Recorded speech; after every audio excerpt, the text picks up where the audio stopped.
ইসলাম নারীদেরকে যে অধিকার দিয়েছে পৃথিবীর কোন ধর্ম এত অধিকার দেয় নাই। ইসলাম যে মর্যাদা আপনাদেরকে দিয়েছে আর কেউ দিয়েছে নাকি?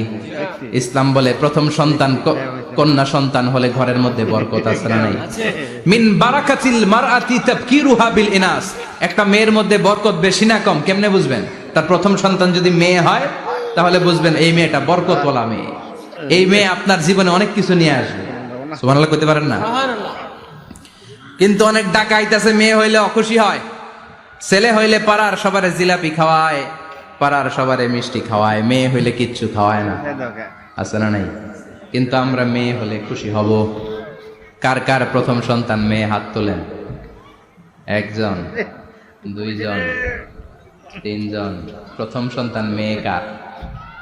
হ্যাঁ, অনেকে আছে তো মাশাআল্লাহ। আপনারা অনেক বরকতময়, আলহামদুলিল্লাহ। হাত নামান। আমারও প্রথম সন্তান মেয়ে, তিনটাই মাইয়া।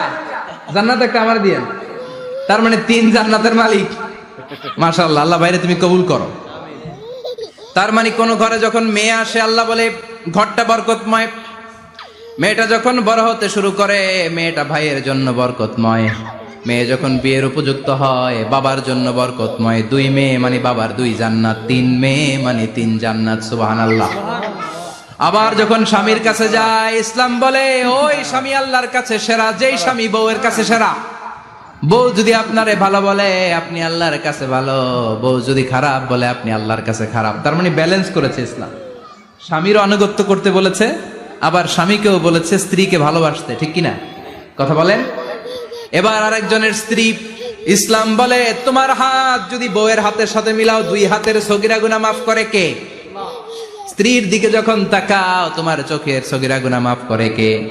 প্রতি মাসে মাসে স্ত্রীর কাপড় চোপড় আর কসমেটিক্স কেনার জন্য যে টাকাটা দাও এই টাকাটা সদকা হিসেবে কবুল করবে কে? এবার এই মহিলা গর্ভবতী,